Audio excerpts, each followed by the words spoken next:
Wizards of the Coast announces One D&D, the new iteration of Dungeons & Dragons, and we're going to talk all about it on today's Lazy D&D Talk Show. We're going to talk about the first playtest packet that they have released that talk about character backgrounds and things like that, and some interesting new rules changes. We're going to talk about their announcements of a 3D virtual tabletop, which they just showed off little screenshots here and there. We're going to talk about Dragonlance coming out at the end of the year. We're going to talk about the 5 other products that Wizards of the Coast announced for year 2023. All today on the Lazy D&D Talk Show. I'm Mike Shea, your pal from Sly Flourish, here to talk about all things D&D. This show is brought to you by the patrons of Sly Flourish. Patrons get access to all kinds of exclusive material, exclusive products, access to a dedicated Discord channel, access to the monthly Sly Flourish Q&A, and all kinds of other things. But most of all, they help me put on shows like this. If you would like to become a patron of Sly Flourish, you can do so in the link in the show notes below. And to the patrons of Sly Flourish, thank you so much for helping me put on this show. Boy, was Thursday a big day. They had said that they were going to do a lot of announcements on Thursday, and boy, did they. They gave us good, firm details about the next iteration of D&D, some things we can really sink our teeth into. They gave us a quick snapshot of the 3D virtual tabletop that we might see someday. They talked about Dragonlance and gave firm and official dates, including the first time that you can now buy a bundle, but we're going to talk about some of the problems with that. And they announced in like 5 seconds, they announced 5 new books or 5 new products that they're putting out in 2023. 5 books. It was the announcement, so I don't know that this matters too much, but I'm going to talk about it. The announcement, the things that they announced were incredibly interesting. The format of the announcement was terrible. I don't know why they decided that it was a good thing to mix all of the Magic the Gathering and all of the D&D stuff together, but I don't imagine either group was particularly happy because we all come there because we're fans of usually one of the other. I know that there are people who like both, but I guarantee you Wizards of the Coast likes both more than most of us like both. I'm interested when Magic does stuff with D&D, and I imagine the Magic people are interested when there's an overlap with D&D stuff, but generally speaking, we're not that interested. So there was one point where they were talking about Magic stuff for a long time, and then all of a sudden, like, oh yeah, and by the way, here's 5 new D&D books. And it was literally like 30 seconds long. The announcement was like 30 seconds long, announcing 5 books. It was crazy. I was talking to somebody on Discord and completely missed it. I had to rewind it and go look. I'm like, what did they just, what Planescape? What? Right? It was crazy. So I don't know why they did that. And I hope they don't do it that way again, but it really doesn't matter. Like, and they're announced and we're going to see all kinds of articles and all kinds of stuff. So it really doesn't matter how the format of the event was, but boy, I thought that was really, really, really, really weird. The first thing is, of course, the announcement that they are doing a new iteration. We already knew they were doing a new iteration of D&D. We knew that it was going to be in 2024. It was real hedgy on details. Well, they were much more specific on details. And one of the things that they said is it is definitely going to be fully backward compatible, which is great. That's something I asked for. I wrote an article. The article got a lot of attention until they did the announcements. And the article was what I would like to see from the next iteration of D&D. And 2 of the 6 things were both about backward compatibility. I wanted to make sure that all the books that we have and all the stuff that we've been doing and all the learning that we've had and all the experiences we had that we can capitalize on. It's been 8 years and I still love it. I don't really need much to change. Lots of people are saying, I really don't need a new version. I'm kind of in that camp. I don't mind them refreshing and doing new stuff, and that's great. And there have been enough changes with 5e that I think it's probably worth kind of refreshing the core books. I'm not against it. I think it's going to be fine, but I really want to make sure that, I don't get a choice, but I would really hope that it's as backward compatible. But I saw a really funny comment on Reddit that got my attention where they said the new core books that are coming out are going to be fully backward 5e compatible. And the first comment was 5e isn't even 5e backward compatible. And that cracked me up because I was like, yeah, that's kind of true. Like when you include Tasha's and you include Xanathar's and you see all the changes and you look at the things that they did in Strixhaven and all these different sort of changes that they've made, Monsters of the Multiverse, there is this is 5e even 5e compatible? If you look at just the core books compared to the books that have been coming out today, the vocabulary has changed. A lot of things have changed. So is it really truly backward compatible is a good question. And I think when we dig into the first playtest doc, we can start to see some things. When I think about what value I can provide in this, I think something that I can talk about is how we give our feedback. The majority of people playing D&D today were not involved in the D&D Next playtest. I was involved in the D&D Next playtest. I was actually involved in some of its earliest days. I don't think I saw, there was some private playtests that went out that I was not part of, but I was at the Winter Fantasy where they first showed the first iteration of D&D Next. And so I can share some of those experiences because I think it may help get an understanding of what this playtest might be like, although there'll definitely be differences. One thing that's worth considering is I expect lots of things to change. I believe them when they say we put out this playtest and we're going to get feedback on it and things are going to change. Boy, did D&D Next change significantly from what came out in 5e in many ways, most of them in very positive ways. But if you looked at the initial playtest, and you can go Google it and read what some of them were like, D&D Next playtest was radically different from what came out with 5th edition. So I would not hang on too tightly that the things you're seeing in these playtests are how 5th edition or how the next iteration is going to be. That said, there already is if this is really just compounding off of the existing 5th edition, it's not as likely to change as it was going from 4th edition to D&D Next, which was huge. It was a completely different game. In this case, I don't think we're going to see that. So that's worth considering, is that when we look at it, it's likely that we're going to see changes. That said, we can provide feedback. One of the things that people said, like a piece of value that I can provide, is how to provide feedback. The reality is I'm not sure of the best way to provide feedback. Certainly, reading and trying out the rules is an effective thing to do. Certainly filling out their surveys is an effective thing to do. But I'm not so sure that being loud and angry on Twitter is also not an effective way to provide feedback. We live in an algorithmically generated world these days, and everything that we kind of post on the internet is sort of served up based on algorithms. And boy, those algorithms love angry people. If you go and you look at YouTube and you look at Twitter and you see the top stuff, a lot of it is like negative things or 7 things I hate about sorcerers or whatever. And the reality is that stuff gets bubbled up. And I don't know that the designers of D&D don't see that sort of stuff. I know I have seen angry, emotional tweet threads that got the attention of Wizards of the Coast. And I bet you that got a higher degree of attention than somebody who filled out a survey. I'm not saying everybody should go with their pitchforks and their torches and go to Twitter and be loud. I'm saying I'm not sure that that's not effective.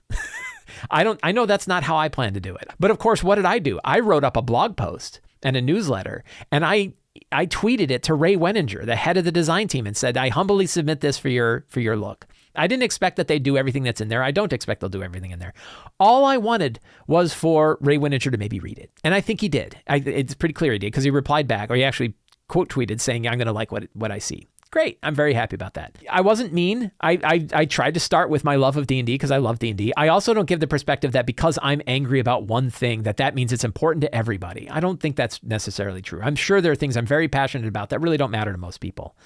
That doesn't mean I don't have an opinion, and it doesn't mean that I'm not going to submit that opinion forward and we see where it goes. When offering feedback, I think you should use all the channels available to you. If you have a thing that you're angry about and you go to Twitter and you try to start a big hot tweet thread about it, I might frown, especially if I disagree with it, but I think it's your right. And I'm not going to say that I think that that's not an effective way to provide feedback. I'm not sure putting up YouTube videos, angry YouTube videos might be an effective way to provide feedback. We'll see. We'll see how it goes. It's going to be interesting how feedback, but I would suggest doing feedback. I would not suggest sitting on your hands and saying, oh, woe is me. I don't like what I see, but I'm not going to say anything about it. I would certainly provide feedback. If you have feelings about this, if you look at it and you have things you like and things you don't, I would certainly offer some stuff. We're going to take a look at the actual playtest that came out, but I would also very much recommend watching Jeremy Crawford's 1-hour video where he talks a lot about the things in here. There's a link to it in the show notes below. It's an hour long. You can watch it on double speed and get a lot out of it. And it not only talks about the things that are in there and why, which is really important. Why did they do some of these things? You can also tell which things they feel pretty good about and which things they don't. So now let's actually take a look at the playtest itself. You can sign up for the playtest. It's on D&D Beyond. I will put a link in the show notes about how to join the playtest so you can get access to it. It is a PDF. It's like a 21-page PDF. Let's talk about the character origins. So this is the first playtest document they put out, and it is about race and backgrounds. It has stuff about languages. It talks about feats, and it has a rules glossary. The rules glossary has some rules changes that they're trying out, which I kind of like. I imagine they're going to drop some rule changes in throughout the playtest, and we can see. Overall, I'm very happy with what I'm seeing. I like what I'm seeing. There's definitely things where I question it, and I wonder how that's going to work, but overall, I like it. And one of the things that's really interesting about this playtest being different than all of the D&D Next playtests is they can put out pieces and we can try it out with our existing 5th edition game. Because all of this stuff is mostly compatible, we can just drop stuff in and try it. And I'm going to be starting up a new D&D game, an every other week Saturday D&D game, using my own campaign world, The City of Arches, which is available to patrons. You go to patreon.com Sly Flourish, you can pick up the City of Arches, and I'm running a campaign there. And I'm going to use this stuff. I'm going to try it out. That's going to be a way for me to try it out. And I think that will work. So I really like what they're doing. One of the things that they wanted to do with races is really kind of get into the idea of what we've seen with ancestries and cultures. The idea that the race you select does not define everything about who you are and where you came from and your view of the world, which is a big change from the 2014 version. If you look, and again, like I've often used the orc and goblin monster descriptions in the monster manual as examples of how they've said like all orcs are cave-dwelling savages that hit people with axes and all goblins are black-hearted little thieves. That kind of language needs to go away, and I am perfectly happy with it going away. There's no reason goblins can't be a bunch of farmers. There's no reasons why orcs can't be paladins of Tyr. And in fact, in many adventures, they have been these things. If you read Eberron has totally different takes on those things. Do you want them to be a bunch of black-hearted thieves? You can do that if you want to. You could also say these goblins of Meglubiet are a bunch of black-hearted little thieves, but these other goblins are cool farmers. Expand. You can do it. It'll be okay. They're doing that definitely at the character race standpoint of kind of breaking race away and saying who you are is defined not just by race, but also by the background you pick and these other sort of options. It's a little bit like the Ancestries and Cultures supplement, very popular supplement that's on the Drive-Thru RPG. You can see a link to it in the show notes below. And they essentially, you can sort of combine things together. So instead of having half elves and half orcs, now you can actually take parts of elves, parts of orcs, parts of humans, parts of other groups, and build your own pieced together race, which I think is really cool. I think it's a really great way to give people a lot of flexibility in their creation. And your culture can be defined a lot by the background you choose combined with that race, which I think it's a good approach. I am no expert in how this sort of thing plays out in kind of our current social times. So I'm going to leave it to other people to decide, like, did they go far enough in their descriptions? Because there's little things like, if you read the orc one, it still says like they owe their creation to Grumsh, and they still have this connection to Grumsh. As you know, evil god, unstoppable, one-eyed god, unstoppable warrior. Are they trying to make Grumsh good? Or are they still saying, well, as orcs, you're still tied to this kind of evil god thing? Again, it's not really my area to say. I'm not an expert in it. I think they're making a good progress there. I wouldn't be surprised if they're going to, and I think they have gotten some pushback that says there's still a fair bit of bioessentialism going on in the descriptions of races. But the idea that you can mix races together to create any kind of half race that you want, I think that's really good. I think tying to different cultures through backgrounds, I think that can really work well too. It gives a lot of flexibilities. There is one new race that's in here, the Ardling. The Ardling is a celestial race that has sort of animal features, suggested connection to animals. What I love about this is they basically said, here is your anthropomorphic animal race, and it can be any of them. So there's one race that's going to exist that can let you be a cat person or a dog person or a donkey person or a goat person. Whatever you want to be, you can use that anthropomorphic view and connect it to a single race that exists inside this version of D&D. I think that's a really cool idea. I think it's a smart move to create a single race that can look like any of the different kind of animal races that you want to be, and still have access to other animal races like Tabaxi or Turtles or Kenku. You can still have all of those other races, but you can now have one race where in the core book, if you want to be a cat person, you just be a cat person, just pick this race. I think that's a very smart move. There is one paragraph I want to point out early on where it talks about power level. And it says, like, the character options you read in here might be more or less powerful than options in the player's handbook. If the design survives playtesting, we adjust its power to the desirable level before official publication. This is a kind of a lawyerly way of saying we don't know if the power level is actually going to match the power level of the player's handbook. It didn't say that. It says we adjust its power to the desirable level. That desirable level might be more powerful than what's in the 2014 player's handbook, which gets into that question of backward compatibility. Are the characters that you build using these rules more powerful just with what's in here than the ones that are in the 2014 guidebook? And I think the answer is yes, because backgrounds include feats. Backgrounds did not include feats. No one got, the only person who got a free feat were humans. The variant human got a free feat. No one else did. Now they have these first level feats that are tied to backgrounds. If you pick the Acolyte background, you get a feat, Magic Initiate, which means you get to pick a divine spell that you didn't have. Every character can have this one divine spell. Boy, you sure didn't get that in this 2014 version of the Player's Handbook. I think there's no way that these aren't more powerful. Now, you could do some compatibilities and backward compatibility and say, hey, if you want to pick one of the ones that's in the player handbook, that's fine, but you're going to want to pick one of these feats that's in the player's handbook feat and limit those feats. Yeah, somebody brings up that the Spelljammer backgrounds now also includes feats. It's one thing when a supplementary book includes something like this, because you could always just say, yeah, that's fine for Spelljammer, that's fine for Strixhaven, but that's not how the core is. But now we're talking about the core. And now we mean a 2023 player's handbook character is going to be more powerful than a 2014 player's handbook character, even though they're both compatible, because the 2023 one included a feat, which is a huge, big thing. Toughness. If you get toughness for free, that's a big one. Now, it's very easy to take the 2014 one and just say, well, just give it toughness. You get a free feat, pick a feat. And actually, you can make the first one more powerful by saying they can pick any of the feats in the book. I think it's going to be difficult when we talk about that 5e isn't even 5e compatible anymore. That idea that there's going to be a power jump. There's no way there could be a power jump. And they didn't say there wouldn't be. They just kind of said, like, we understand that these are more powerful than the 2014 ones, and we're going to baseline that power in the playtest process. But they didn't say that it's going to be weaker. And when you pick a background that has a free feat, that's a big bonus. Now, they're limited. You can only pick a first level feat. The other interesting thing is that backgrounds are actually, the default for a background is you make your own, but they have some packaged ones that you can put together. So that's kind of neat, that you can sort of build your background based on who you are in the world and what you want.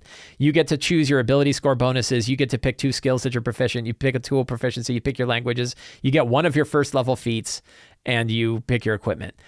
That's an interesting approach. It's a lot, and you might just say it's a lot easier if I just pick the cultist feat, and I get arcane magic initiate, and I get +2 to intelligence and +1 to charisma. These are packages that are together more so than the default, which was an interesting approach.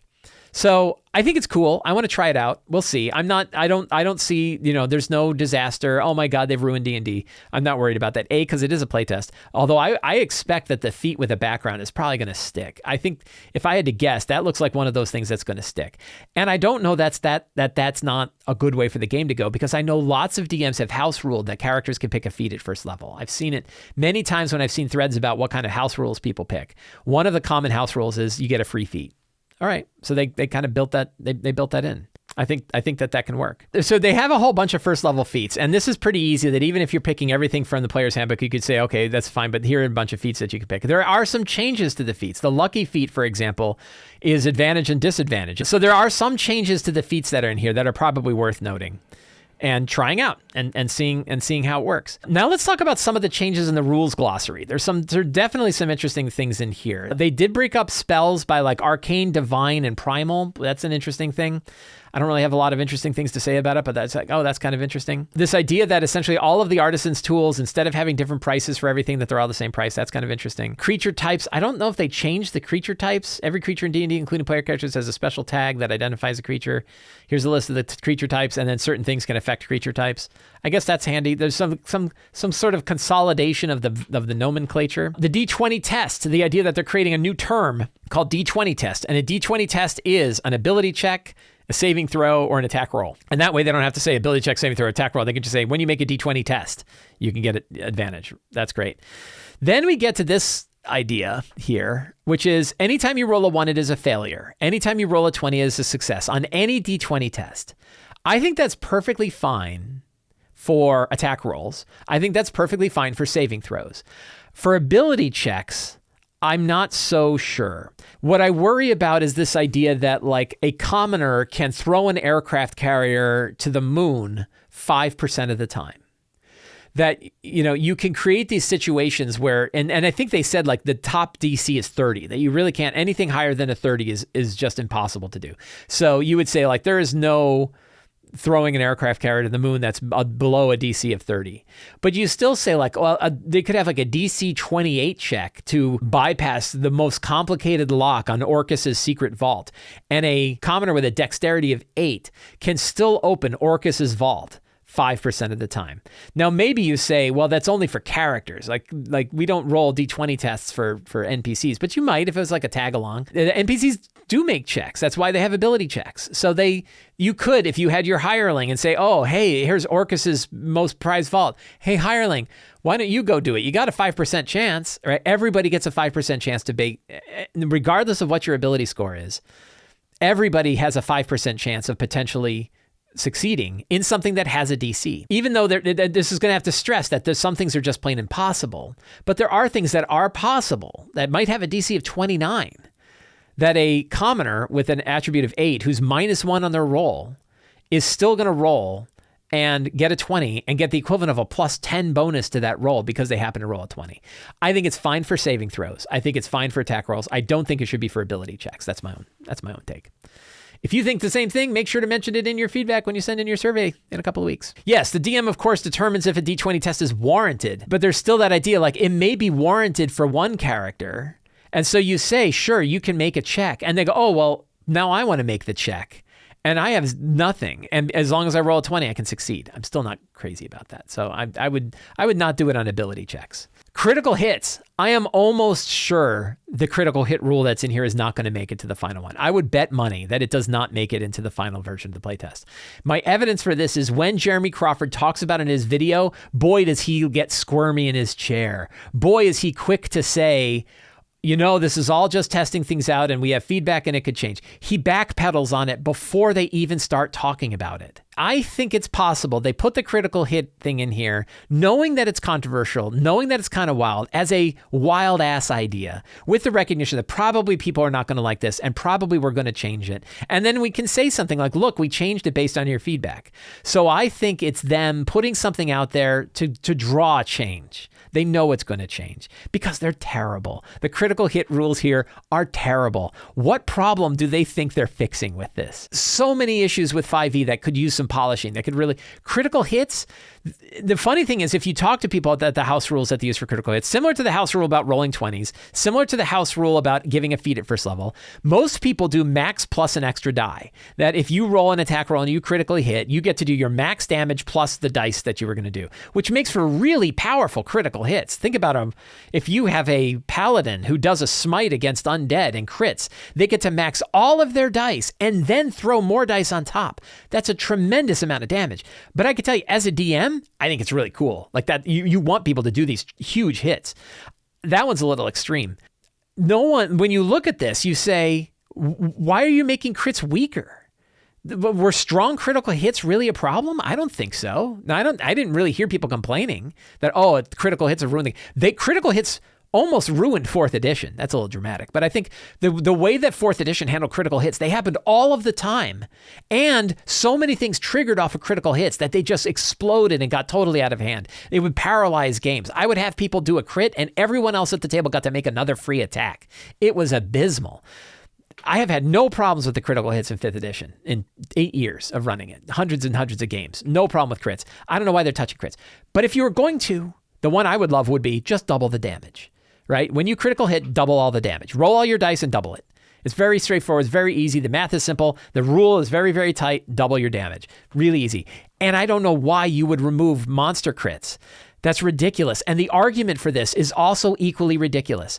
That monsters can't critically hit. Oh, why? Because there's that whole question of if you're using average damage, how do you do a crit? It's not hard. And they know how to do it. Roll the die that's there. Or double it. Do what I do. Double the damage, right? Monsters could use a boost.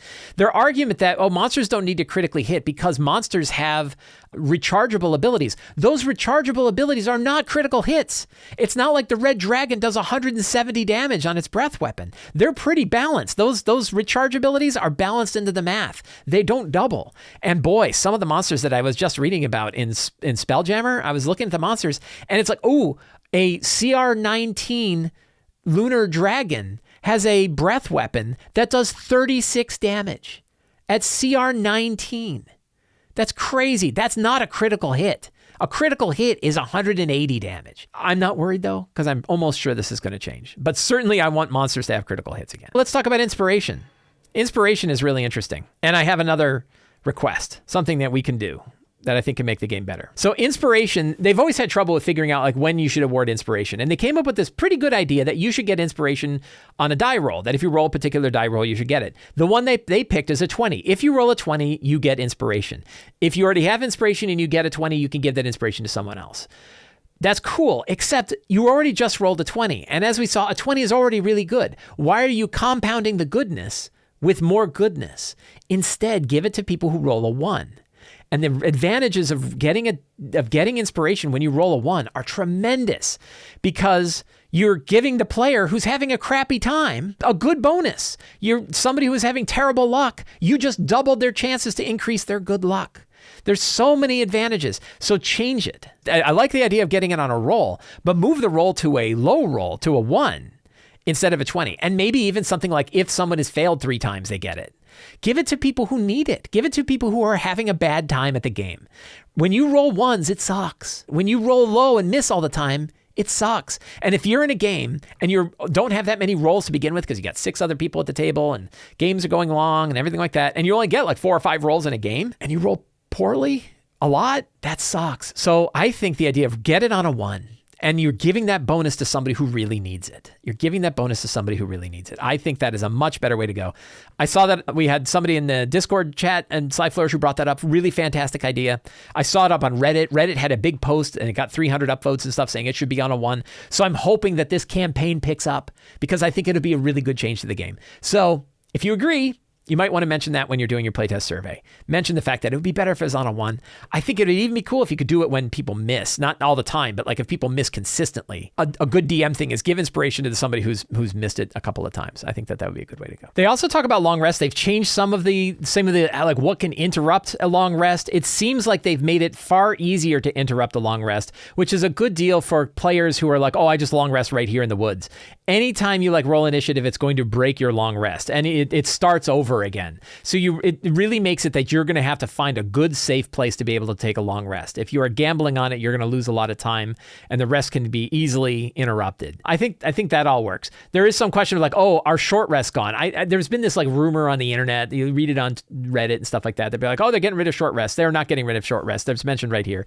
Short rest is right here interrupting the rest and it's in other areas. I don't think they're going to get rid of short rest. I think that would be a huge change to the game and it would probably break a lot of the backward compatibility. I fully expect we're going to continue to have short and long rests. But it looks like they're making long rests a little harder to maintain in hostile areas, which I think is good. Let's talk about some of the other things that they announced during the show. And again, they announced a ton of stuff. They showed off the first alpha bits of a 3D virtual tabletop. You can watch it. I'll find a video and I'll link it in the show notes where you can take a look at what it looks like. And they're clearly trying to jump ahead of all of the 2D virtual tabletops that already exist. I applaud them for their effort. I think the idea of like, why would we just recreate things that already exist? We already have Foundry and Fantasy Grounds and Roll20. Why are we going to make another thing that's just another one of those? And then instead we're going to make something that's going to leapfrog ahead of all of that. But boy, it's not like people haven't been trying this for a long time. People have been trying to create 3D virtual tabletops using game engines. Many video games, many computer games include an engine where you can build your own sort of worlds in it. It's never been easy. It's never been easy to get people to play in it. It's never been easy to be able to design in it. You have all kinds of client considerations. Can you do it on a tablet? Can you do it on a phone? Can you do it in these other places? It's really hard to do. So good news. We don't have to pay for it until it comes out, so it's not like we lose anything for them to try.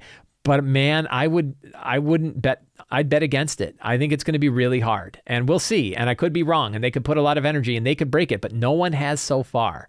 This is one where you look back at the past, and there definitely are 2D virtual tabletops that work. There's no 3D virtual tabletop I have seen that works well, and I've seen many people try. So we'll find out, but I wouldn't be betting a lot of money. That feels like hubris to me. That feels like we are so successful, we're going to make this work too. I could be wrong, and boy, I hope I am. I hope it's like, wow, this is awesome. And look, all of Castle Ravenloft in 3D. Wouldn't that be awesome to see the entire Castle Ravenloft in 3D? Because it's the first time you can really experience it in 3D. I actually got to see Castle Ravenloft in Minecraft, and it was really cool. That ability of exploring it in 3D, awesome. And I hope it works. I wouldn't bet on it. So then the question is, well, are they going to do a 2D VTT? And I can't imagine why they would. If they're going to put a lot of their investment in going towards a 3D virtual tabletop, why would they also do a 2D virtual tabletop? So I think they're going to let that ecosystem work on its own. I think Albert Rodeo will still be around. Fantasy Grounds, Foundry, Roll20, they're all still going to be around. And I would expect those are going to be the dominant ways to play D&D online probably for the foreseeable future. I think it'll be a long time before you're going to be able to drag people away from those platforms to play on something else. The funny thing is, I think that D&D Beyond could buy above VTT and integrate that kind of thing relatively easily, the same way that they bought Avray and integrated Avray. I bet you they could get a 2D VTT into D&D Beyond in a lot less work than it's going to take to get this 3D one up and running. But I don't think they're going to. I think that they're going to focus their energy on one, and they're going to focus on one. So that's good for, everybody that was worried about what's going to happen with Roll20. I think Roll20 is going to continue to be supported probably for the foreseeable future. So we'll see. They announced Dragonlance. Here, you're going to have a bit of a rant. Prepare yourself for a rant. Dragonlance is getting released in December, and it's kind of two different products. It is a hardback campaign book that's an adventure book, and it is a board game that does a war. And in the book, there is going to be a big war, apparently. And during this war, you can use the board game to fight the war. And that looked really cool. And so remember, they were like ripping through stuff in these announcements over and over and over again, just tearing through stuff, Magic the Gathering, then D&D. And I'm at work, and I'm trying to watch on my lunch break at work. And I'm like, wow, this is really cool. What's going on? I'm all jittery. And I saw it, and they showed the Lord Soth cover. And I'm like, oh, look at that cover. Look at it. And here is the Lord Soth cover, right? And I'm like, oh, that looks so cool. I've loved Lord Soth since I was like 13. And I would love to have a cover of this book that has Lord Soth on the cover. That looks so great. And then the question is, okay, so which book do I have to buy to get that? What I heard was that the bundle got a special edition cover of that had a foil-based cover. If you go to the bundle link, it says what you get down here, Dungeon Master Screen found only in this edition. Shadow Demon Queen printed deluxe edition containing the following Shadow Demon Lord adventure book with an exclusive foil cover. I'm like, oh, there it is. That's the Lord Soth cover. Cool. I'll order it. Right. And I'm at work, and I'm worried that they're going to sell out. And I order. I hit pre-order, and I drop my money. $155, $163 with tax. But I'm like, well, it's the board game, and it's the Lord Soth cover, and it includes a D&D Beyond version. So that's cool. And it's first time that they're doing this. First time that they are selling directly from Wizards of the Coast to customers, and that you can buy it and get it. I'm like, oh, that's great. And then I find out the next day, no.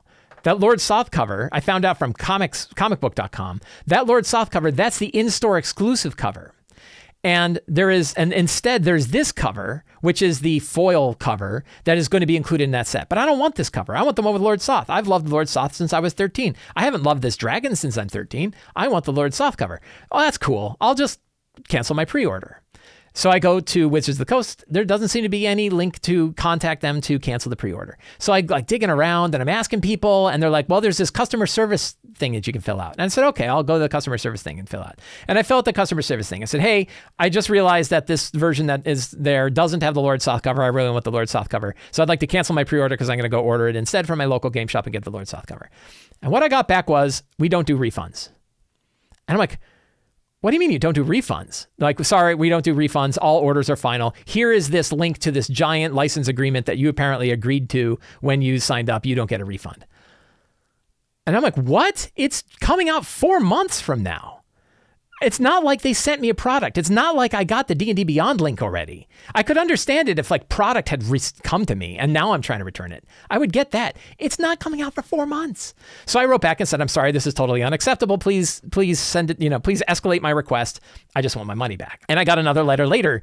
It said from the manager of the customer service team saying, we really appreciate your feedback. Your feedback is really important to us. We'll be sure to pass this feedback along. We can't answer every individual request, but we definitely hear you, and we definitely want to, we definitely appreciate you giving the feedback you give. I'm like, and I wrote back, do you really appreciate it? If you appreciate it, you'll give me my money back, $167. I would like my money back. That's appreciation. Sending me a note saying you appreciate it isn't appreciation. Fulfilling my request is appreciation. And then yesterday morning, I got how did we do? Can you send out this survey about how our customer service has gone? Did we answer your question appropriately? Were we friendly? You know what? That's not the time to ask me for a survey. I want my money back. I want my $167. In fairness, if you go all the way down, there's a return policy link down here. Look, it's got a fancy, look at the scroll over. I don't care about my cookies.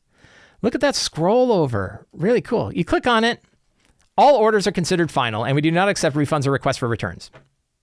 I'm pretty sure In other countries in the world, countries that they're selling, they have to refund your money. I don't think in the United States they do. I'm not sure. I did some Googling, wasting my time, right? And I'm a busy dude, and I'm wasting my time trying to find out how to get a refund. I did a little bit of Googling, and I don't know that there's a law that says you have to. I know I'm going to call my credit card company if they don't give me money back, and I'm going to contest it. And that if the contest goes through, it's going to waste my time because I have to do that.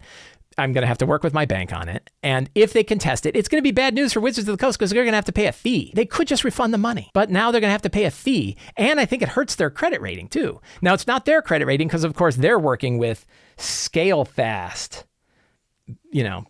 bottom dollar, right? Hey, how do we save a little bit of money on the story we work with? Let's work with Scale Fast. And I'm sure it's not Wizards of the Coast who's doing this. I'm sure it's Scale Fast who's doing it. But it's Wizards of the Coast representation. It's their website, D&D store. And it's the first time they're doing this. You want to sell product that includes a bundle of D&D Beyond and a physical product? Don't screw your first customers who are on board. I love D&D, man. I'm on doing my show. I buy everything. I got piles of books. And I'm not calling for a boycott or anything like that. I'm going to buy all your crap anyway. In fact, I'm going to buy this book regardless. I'm still going to go get that Lord Soth cover because I've loved Lord Soth since I was 13. Do right by your customers. Give a refund, particularly for a pre-order. Do right. Be better. Come on. Oh, and here's what really kills me. Later, this tweet from Wizards of the Coast. Get access to digital content 2 weeks in advance when you pre-order the Dungeon Book Bundle. Hey, look what cover they're using. The Lord Soth cover. I've loved Lord Soth since I was 14. Look at that. There it is. Oh, I should go click that and buy that. Yeah, pre-order. Can't return it. Wrong cover. So good news is, worst case, I'm giving it away to you guys. Worst case, I will get this bundle and we'll do some kind of giveaway and one of you will get my bundle. Better would be Wizards of the Coast doing the right thing and letting people cancel their pre-order. Come on. So there's my Dragonlance rant. In short, I would be very careful ordering from their store because if there's any reason why it turns out that you really wish you hadn't pre-ordered a purchase, right now, they have your money. They did announce 5 other products. And they announced them in like 10 seconds. And these are big deals. I'm sure we're going to hear a lot more. This is their entire lineup of books for 2023. And that's pretty interesting. Keys from the Golden Vault is basically, it looks like it's an apology for Dragon Heist not being about a heist. That's my little snarky remark.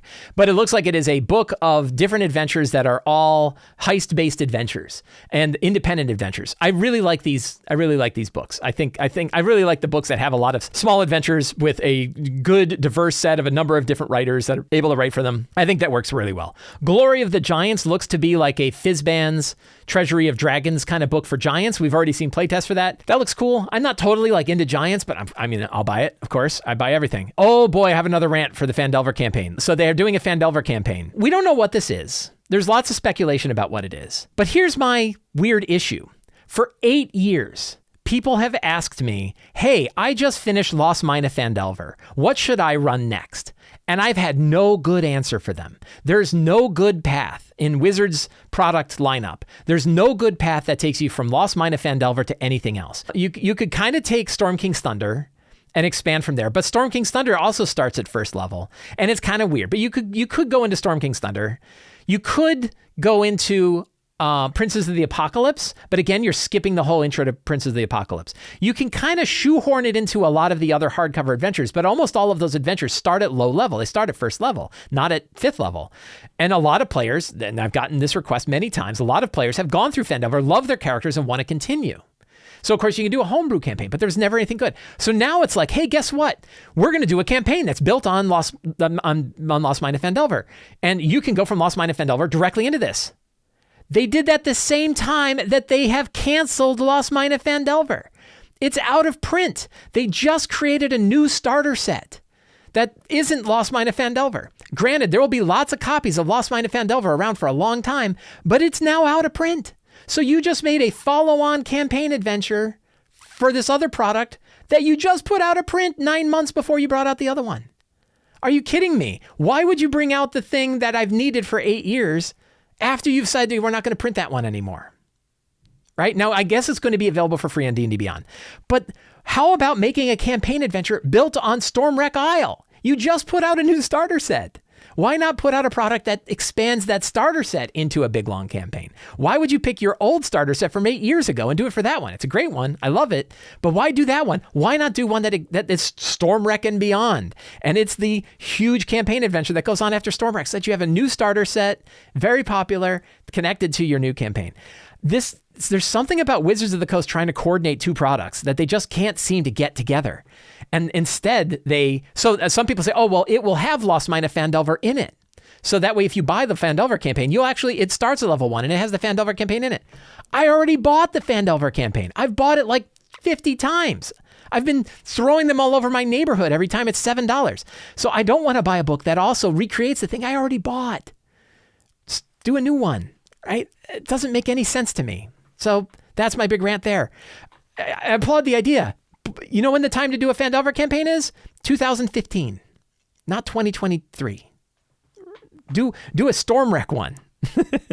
I don't know. Maybe I'm wrong. And I don't really know anything about the product. And maybe it's great. And of course I'll buy it because I buy everything. But I don't know why they would do that. It doesn't make any sense. Book of Many Things looks like a Xanathar's and Tasha's style book of new character options. I don't know what it's going to be like. It'll be very interesting. How is that going to play, given the fact that is going to be basically a year into a playtest of the next core books? I don't know what that's going to be like. That's going to be very interesting. Is it going to have rule supplements that they expect you could put on top of what comes out in the core books in a year? But the core books are still a year out, so I don't know that they'll know what's going to make it and what's not. I don't know what that book is going to be like and what's going to be interesting. And then they announced Planescape. And we're all those of us who love Planescape are very excited for Planescape. The interesting thing is they said that Planescape is going to be a box set like Spelljammer is going to be a box set. Now, next week, I'm going to do a deep spotlight on Spelljammer. I picked up my copy. I've given it a good look. I've got thoughts, and we're going to look at that. But I can tell you, in my opinion, and I think the opinion of a few others that I've heard from, I don't know if it's the majority. I don't know. It could be a silent or it could be a loud minority. There are a lot of people who aren't happy with the box set for Planescape because it is so thin. It's so few pages and it covers so little ground that it didn't really offer. I mean, my short on Spelljammer is that it really isn't offering me a whole lot, considering it's $20 more than a book. And if you compare it to Eberron, if you take Eberron Rising from the Last War and you put it next to the Spelljammer one and ask, how much am I getting out of these? I get almost twice as much useful material, maybe way more than twice as much useful material out of Eberron, because there's like a critical mass of the information in Eberron that would let me play Eberron forever using just that book. That critical mass does not exist in the Planescape book or in the Spelljammer book. So my big hope is they change their mind and they don't do another box set for Planescape and instead make a Eberron Rising from the Last War, great big 320-page book packed to the gills with material that I can use to run Planescape for the rest of my life. There's not nearly enough material in Spelljammer for me to play that for the rest of my life. I'm going to burn through that stuff so fast. It's basically the equivalent of getting the D&D Essentials kit, only for Spelljammer. It is so thin, and it's so thin on the material that it's got. And Eberron is so thick, and it costs $20 less.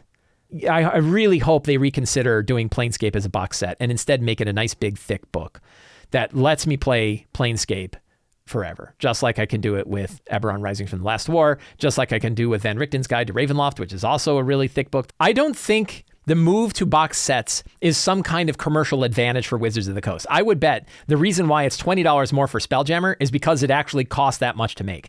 The Spelljammer box set is beautiful. The construction of it is beautiful. The feeling of it, the art, the paper quality is amazing. The paper quality is above any other book they've ever put out. The art, the way the art sits on the page, the color depth is gorgeous. It is by far the most well put together set. It just doesn't contain enough information. A lot of people will kind of say like, oh, this is just a money grab for them, that the Spelljammer box set, the fact that it was so thin was a money grab. I'm almost sure that isn't the case. I am almost sure that they are legitimately trying new formats for things. I think they were eager and excited to try a new format for something. I just don't think that format works because it doesn't give them enough freedom to really fill it out and still charge a rate that people are willing to pay for. So I think go back to books. Go back to the $50, $60 books and pack them full of material like you did with Eberron. Eberron is also a beautiful book. I love it. And I would just want more books like Eberron. So I don't think it's a money grab. I'm bringing up Spelljammer only to compare it to the Planescape box set that they might do later this year. But next week, I'm going to do a pretty good in-depth look at the Spelljammer box set and what it brings to the table and what it doesn't and why. So I am really excited for what's coming up with D&D. I am a neophile. I like new things. I like to watch things evolve. I get excited about new systems. I have followed every version of D&D since 2nd edition. I have played every version of D&D since 2nd edition, all the way through, and enjoyed it, and then been happy to see the new editions coming around. I was very happy when 3.5 moved to 4. I was very happy when 4 moved to 5. I just like new things. So I'm very excited to see what's happening. I'm very optimistic about what I've seen from the playtest. I'm excited to hear about it. I heard like Chris Perkins is saying that he's re-looking at writing the Dungeon Master's Guide and writing it for new DMs. I think that will be outstanding. I'm very excited to see how that comes about. I think it's going to be a really exciting year ahead, right? I think we've got 18 months of playtesting, which is a good amount of playtesting. And we're going to see in a couple of years some new revised core books that I think are going to be pretty useful when looking at past material. I'm very excited for it. I love 5th edition. I think it's the best version of D&D I've ever seen. I'm happy to see some refinements. So I'm very excited for it. And I think we have really exciting times ahead. Look at the playtest.